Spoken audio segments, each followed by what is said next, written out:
اور اس سرنڈر کا اثر دیکھیں. جیسے ہی وہ بیگ پھینکا گیا، دستاویز میں لکھا ہے کہ ایک اچانک خاموشی چھا گئی. سبحان اللہ. طوفان رک گیا. وہ پہاڑوں جیسی لہریں اچانک پرسکون ہو گئیں اور وہ جہاز جو ڈوبنے ہی والا تھا وہ بچ گیا. یہ منظر تصور سے باہر ہے. خوف اور موت کا وہ ماحول ایک لمحے میں حفاظت بن گیا. یہ خاموشی تسلیم اور رضا کی خاموشی تھی. انہوں نے دنیاوی سہاروں کو ٹھکرا کر ثابت کیا کہ ان کا اصل سہارا لکڑی کا جہاز نہیں بلکہ ان کا کامل یقین ہے. پھر سفر آگے بڑھتا ہے. سمندری طوفان سے بچنے کے بعد وہ لوگ سیفلی بندرواز پہنچتے ہیں اور وہاں سے لمبا خشکی کا سفر طے کر کے آخر کار ایران کے شہر محلات پہنچ جاتے ہیں. اپنی منزل پر؟ جی، اپنی منزل پر. محلات پہنچ کر رائے رامولال کی ملاقات امام حسن علی شاہ سے ہوتی ہے. انہوں نے امام کے سامنے اپنا پورا واقعہ بیان کیا کہ کیسے طوفان آیا اور انہوں نے قرضازی اور زیورات سمندر میں پھینک دیے. دستاویز کہتی ہے کہ امام نے یہ ساری تفصیل خاموشی سے سنی اور پھر انہوں نے نہایت نرمی سے ایک جملہ فرمایا.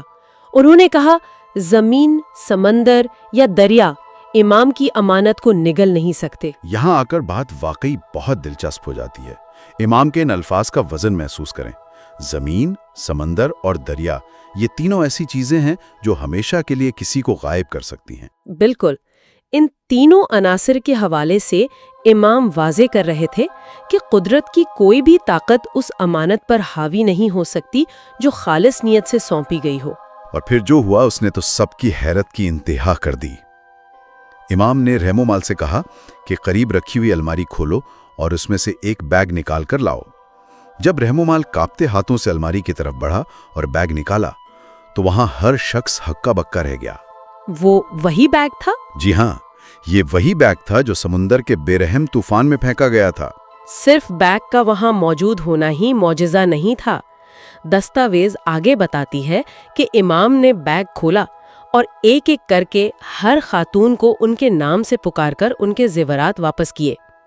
نام سے پکارنا یہ ایک فرد بفرد روحانی تعلق اور محبت کی انتہا تھی. یہ اس بات کا ثبوت تھا کہ امام اپنے مریدوں کی قربانی کو پہچانتے ہیں.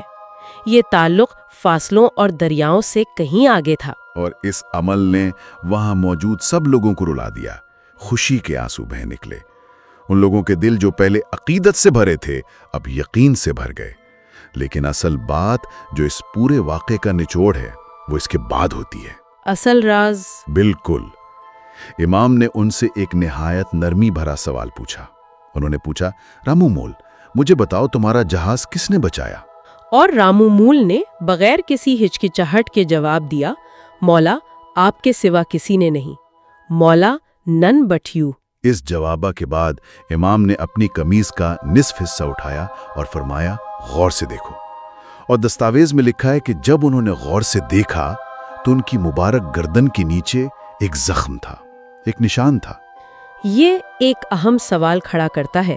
یہ زخم کس چیز کی علامت تھا؟ اس لمحے رامو مول کو سمجھ آ گیا کہ طوفان نے جہاز کو اس لیے نہیں ڈبویا تھا کیونکہ امام نے اس طوفان کو اپنے اوپر لے لیا تھا. اس واقعے سے عقیدہ اور یقین کا فرق پوری طرح واضح ہو. عقیدہ یہ تھا کہ رمال کو امید تھی سفر مکمل ہونے کی، لیکن جب انہوں نے اپنا دنیاوی سہارا سمندر میں پھینک دیا اور موت کو تسلیم کر لیا تب وہ عقیدہ کامل یقین بن گیا. Faith was no longer belief, it had become certainty. کہانیاں ہمیں عقیدہ دیتی ہیں، لیکن جب ہم قربانی دیتے ہیں اور مکمل تسلیم کا راستہ اپناتے ہیں تب جا کر وہ عقیدہ کامل یقین بنتا ہے. جب مرید اپنے بچانے کی ہر امید قربان کر دیتا ہے تو اس کا روحانی رہنما اس کی تکلیف کو خود پر برداشت کر لیتا ہے. یہ روحانیت کا ایک انتہائی گہرا اصول ہے. تو ان سب کا مطلب کیا ہے؟ اگر ہم آج کی زندگی کو دیکھیں تو ہم میں سے ہر کسی کو اپنی زندگی میں الگ الگ قسم کے طوفانوں کا سامنا کرنا پڑتا ہے. اس گہرے تجزیے کا مقصد یہی ہے کہ ہم اپنے اندر جھانک کر دیکھیں ہماری زندگی کے سفر میں ہماری کارساجی یا امانت کیا ہے. جب اسباب ساتھ چھوڑ دیتے ہیں تو ہمارا یقین کتنا پختہ ہوتا ہے. ایک آخری سوال جو ہمیں اپنے آپ سے پوچھنا چاہیے. اس واقعے میں خواتین نے اپنے زیورات جو ان کی دنیاوی تحفظ کی علامت تھے سمندر کی لہروں کے حوالے کر دیے تھے اور ان کی جان بچ گئی.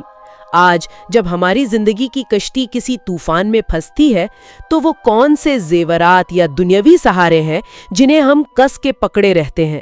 کیا ہمارے اندر اتنا یقین ہے کہ ہم اپنا سب کچھ قربان کر کے مکمل تسلیم کا رستہ چنیں، یہ جانتے ہوئے کہ جو سچی امانت ہے اسے نہ زمین نگل سکتی ہے اور نہ سمندر؟ آج کے لیے بس اتنا ہی، اپنا خیال رکھیے گا۔